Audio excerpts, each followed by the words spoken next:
Hello student, welcome to medical विद्यार्थी online education.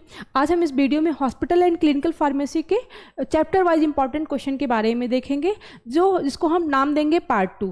Part A में हमने कुछ क्वेश्चन था उसको हमने कवर किया। आप देखेंगे पार्ट 2 में कौन कौन से क्वेश्चन आते हैं और कैसे उसको आंसर राइट करना है, वो चीज़ देखेंगे। क्वेश्चन हमारा आ सकता है, write a note on distribution of drug to ICU, ICCU, NICU and emergency wards. मतलब कि जो ICU आपने सुना होगा कि ICU, NICU, इमरजेंसी वार्ड के बारे में सुना होगा आप लोग। तो आज हम डिटेल में जानेंगे कि इसमें ड्रग डिस्ट्रीब्यूशन कैसे किया जाता है और क्यों किया जाता है और ये क्या होता है। There are some specialised unit department in hospital. क्या होता है, प्रत्येक हॉस्पिटल में एक स्पेशलाइज्ड डिपार्टमेंट बनाया जाता है जहाँ पे which are reserved for those patient are in serious condition and require close monitoring and extensive treatment. ऐसा क्या स्पेशलाइज्ड यूनिट बनाया जाता है, डिपार्टमेंट बनाया जाता है जहाँ पे ऐसे पेशेंट को रिजर्व किया जाता है, वैसे पेशेंट को रखा जाता है जिनकी कंडीशन बहुत ही सीरियस होती है और उनको बहुत मॉनिटरिंग, क्लोज मॉनिटरिंग करने की ज़रूरत होती है। तो और उसको बोलते हैं ICU। तो क्या होता है ICU और इमरजेंसी वार्ड में आपको पता होगा, जब किस पेशेंट की कंडीशन सीरियस बहुत ही ख़राब हो जाती है तो पेशेंट को ICU में रख दिया जाता है। अब हम देखेंगे some specialised unit are given below. कुछ स्पेशलाइज्ड यूनिट दिया गया है, उसके बारे में हम जानेंगे। सबसे पहले ICU आप लोगों ने सुना होगा। ICU क्या होता है आज हम जानेंगे। ICU का फुल फॉर्म, एक नंबर का क्वेश्चन ये भी आ सकता है, इंटेंसिव केयर यूनिट। अब क्या है इंटेंसिव केयर यूनिट, क्या होता है? It is also called intensive treatment. इसको इंटेंसिव ट्रीटमेंट के नाम से भी जानते हैं। जैसे बोलते हैं ना कि पेशेंट का इंटेंसिव केयर ट्रीटमेंट चल रहा है। तो ICU is a specific department for critically ill patient who require intensive and the constant care. ऐसा डिपार्टमेंट होता है जहाँ पे पेशेंट की हालत अगर क्रिटिकल हो जाती है तो उनको बहुत केयर की ज़रूरत हो जाती है, तो उसको बोलते हैं ICU। अब हम देखेंगे ICCU क्या होता है। ICCU का फुल फॉर्म पूछ सकता है, एक नंबर का क्वेश्चन है। ICCU का full form intensive coronary care unit. Coronary से मतलब है कि हार्ट से रिलेटेड है। अब हम देखेंगे it is also called intensive cardiac care unit. इसको जो है कार्डियक केयर यूनिट के नाम से भी जानते हैं। ICCU department is reserve for the patient having heart related problem. अब क्या है, इस ICCU में क्या होता है कि ऐसे पेशेंट को वहाँ पे रिजर्व किया जाता है, रखा जाता है जिनको हार्ट से रिलेटेड प्रॉब्लम होती है, जैसे हार्ट अटैक आ गया, सीने में दर्द हो गया, तो ऐसे पेशेंट को क्या किया जाता है, वहाँ पे उनको रखा जाता है ICCU में। अब आता है NICU। NICU के बारे में आपने सुना होगा कि जब छोटे बच्चे होते हैं तो आपने सुना होगा कि छोटा बच्चा पैदा हुआ तुरंत NICU में चला गया। तो ऐसे कंडीशन में जो इन्फेंट्स होते हैं छोटे बच्चों के लिए, उसको बोलते हैं। इसमें पढ़ेंगे detail. It is also called ICN। इसको क्या होता है, मतलब ICN के नाम से भी जानते हैं, इंटेंसिव केयर नर्सरी। नर्सरी मतलब छोटे बच्चे। NICU department is reserved for care to sick और पैटर्न न्यूबॉर्न बेबीज। अब क्या है न्यूबॉर्न बेबीज, मतलब जैसे बच्चे पैदा होते हैं कि आपने सुना होगा बच्चा पैदा हुआ तो जॉन्डिस हो गया, शुगर बढ़ गया, तो इसलिए क्या करते हैं उनको NICU में रखते हैं। तो जो NICU होता है वो न्यूबॉर्न बेबीज़ के लिए होता है। छोटे बच्चे वहाँ पे एडमिट किए जाते हैं, अगर उनको जब पैदा होते कोई प्रॉब्लम होने लगती है, कोई दिक्कत होने लगती है, तो उनको NICU में रखा जाता है। इमरजेंसी वार्ड क्या होता है? इमरजेंसी वार्ड में this department provide emergency medication for patient arrive. इस डिपार्टमेंट में क्या होता है कि अगर पेशेंट जो है अचानक से किसी का एक्सीडेंट हो गया, अचानक से सीने में दर्द होने लगा, अचानक से कहीं भी कोई प्रॉब्लम हो जाती है, तो तुरंत क्या करते हैं इमरजेंसी वार्ड में ले जाते हैं और वहाँ पे जो भी मेडिकेशंस होती हैं वो सब प्रोवाइड की जाती है, वो सब डिस्ट्रीब्यूट की जाती है पेशेंट को। होता है ये हमारा इमरजेंसी वार्ड। अगला क्वेश्चन हमारा क्या आ सकता है, right about automated drug dispensing system devices.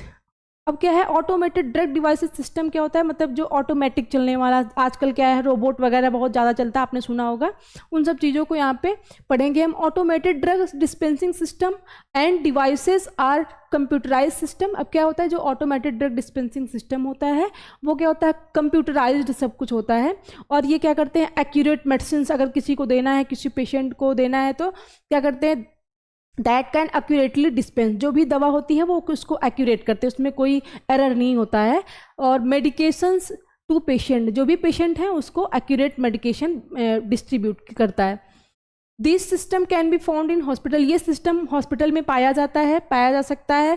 Pharmacies and other health care facilities के लिए क्या होता है, फार्मेसी और हॉस्पिटल में भी ये सब सिस्टम बड़े लेवल के हॉस्पिटल में पाया जाता है। फॉरेन वगैरह में ज़्यादातर ये सब यूज़ होते हैं फैसिलिटी।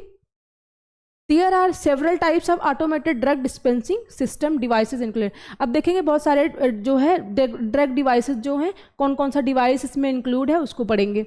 रोबोटिक डिस्पेंसिंग सिस्टम, इसमें क्या होता है, रोबोट के माध्यम से ड्रग डिस्पेंस किया जाता है। This system are robot to dispense medication, इसमें रोबोट के माध्यम से दवा को डिस्पेंस किया जाता है।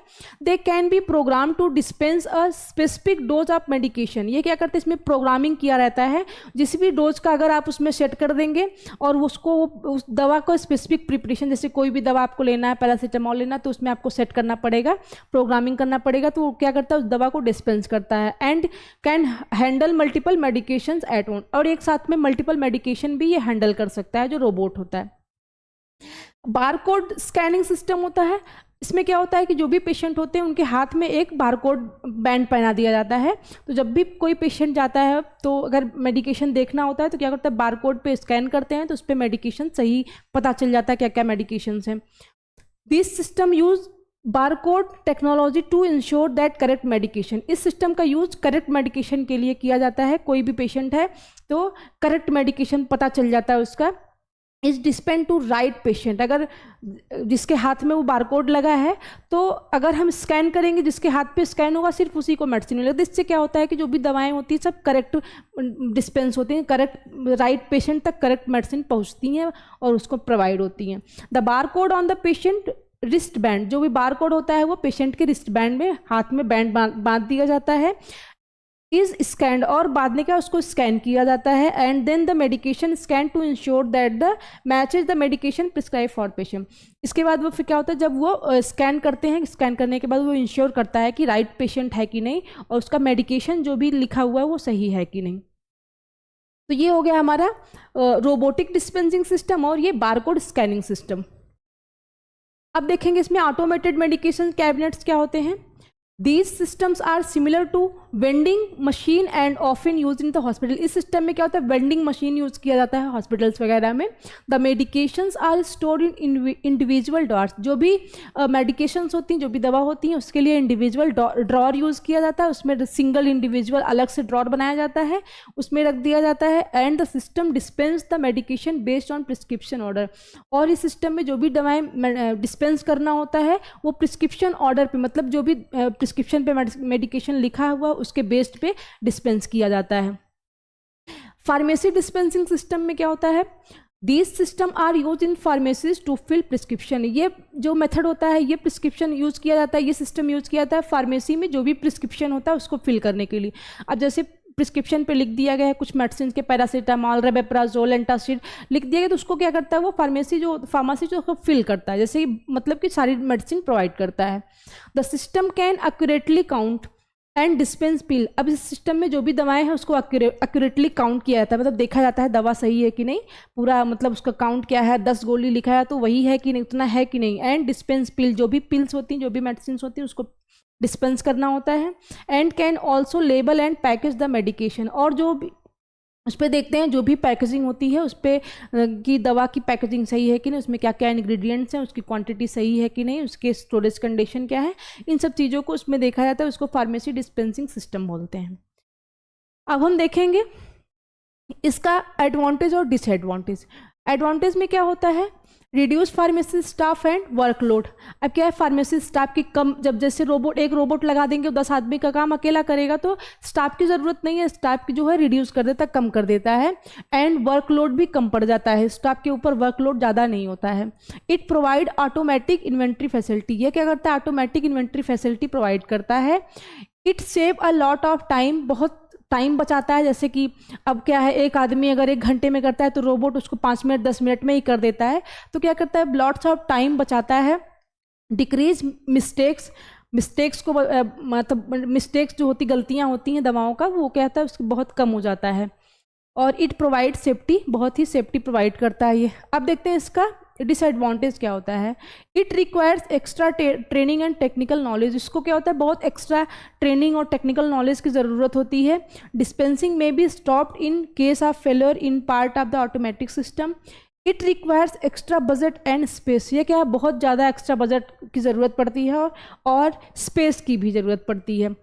अब जैसे कोई भी रोबोट अगर हम लेते हैं हॉस्पिटल में, तो क्या होता है कि उसका बजट बहुत ज़्यादा करना पड़ेगा, तो सस्ते में तो मिलने वाला नहीं है, और स्पेस की भी ज़रूरत होती है। उसके लिए क्या होता है कि कोई जगह अच्छा सा बनाना पड़ेगा और उसका कहाँ कैसे रखना है, उन सब चीज़ों को भी देखना पड़ता है, तो इसके डिसएडवांटेज में होते हैं।